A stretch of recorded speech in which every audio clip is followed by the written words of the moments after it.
મિત્રો, આપણા દાદા પરદાદાઓ ચોમાસાના લઈને જે પણ બાબતો શીખવી ગયા છે તે આપણે આજે આ વિડીયોમાં ખાસ જણાવીશું કે ચોમાસામાં કઈ ભૂલો છે જે આપણે કરવી નહીં. ચોમાસામાં અમુક એવી ભૂલો આપણે કરી બેસીએ છીએ કે જેનું પરિણામ આપણે આવનારા દિવસોમાં ખૂબ જ ગંભીર રીતે ભોગવવું પડે છે.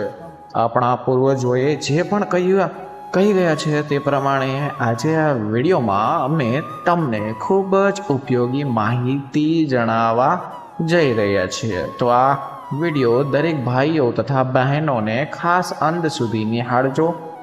તો ચાલો શરૂ કરીએ.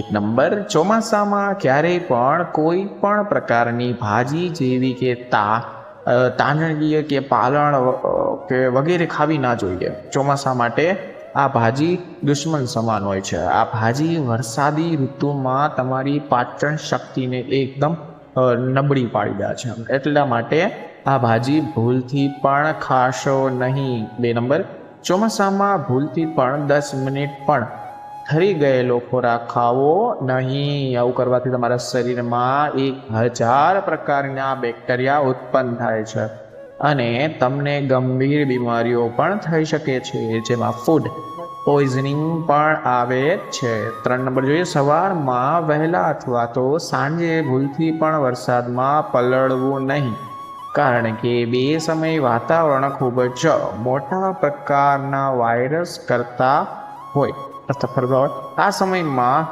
પલળવાથી તરત જ આપણું શરીર માંદગી તરફ જતું રહે છે. 4 નંબર, વરસાદના મોસમમાં માણસ વારંવાર ચા પીધા કરે છે, પરંતુ આની વિપરીત અસર પડે છે. ઠંડા વાતાવરણમાં વારંવાર ચા પીવાથી શરીરમાં એસિડિટીનું પ્રમાણ વધી જાય છે, જેના લીધે આપણને એસિડિટી અને એની મુશ્કેલીઓ આપણને આવી જાય છે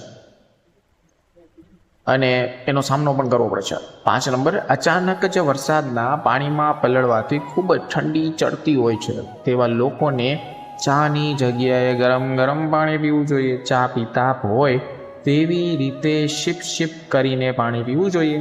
1 ગ્લાસમાં પાણી પીવાથી તુરંત શરીરમાં ચડેલી ઠંડી દૂર થઈ જશે. 6 નંબર, વરસાદની સિઝનમાં બને ત્યાં સુધી પાણી ઉકાળીને પીવું જોઈએ, કારણ કે 95% રોગ ચોમાસામાં પાણી થતા હોય છે. કારણ કે ચોમાસામાં દરેક પ્રકારના પાણીના મિશ્રણ થતા હોય છે, જેથી પાણીજન્ય રોગ ખૂબ જ મોટા પ્રમાણમાં જોવા મળે છે, જેમાં ઝાડા ઉલટી જેવા રોગ જીવલેણ પણ સાબિત થઈ શકે છે. જેથી બને ત્યાં સુધી શુદ્ધ આરોનું પાણી અથવા તો ઉકાળેલું પાણી જૂના સમય પ્રમાણે ખૂબ જ ઉપયોગી માનવામાં આવે છે.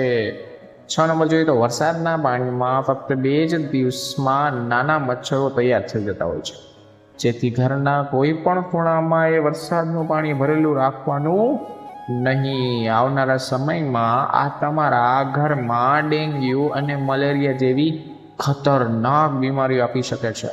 7 નંબર જોઈએ આપણે, વરસાદની સિઝનમાં લોકો તેલવાળા ખોરાક વધારે ખાવા લાગે છે. કેમ ભાઈ? જેમ કે ભજીયા, થેપલા વગેરે. પરંતુ વધારે પડતો એવો ખોરાક લેનાર વ્યક્તિ થોડાક જ સમયમાં હૃદય રોગનો શિકાર બને છે, જેથી કરીને આવો ખોરાક ખાવાનું બને ત્યાં સુધી ટાળવું જોઈએ. ઓકે. 8 નંબર જોઈએ, ચોમાસામાં ઘરમાં બનતી ભાખરીનો લોટ થોડીક હળદર નાખીને ભાખરી બનાવવી જોઈએ. તેનાથી રોગ પ્રતિકારક શક્તિ વધી જશે. ઉધરસ, શરદી જેવા સામાન્ય બીમારી પરિવારમાં થશે જ નહીં, તેમજ તે ભાખરી સ્વાદમાં પણ સરસ લાગશે.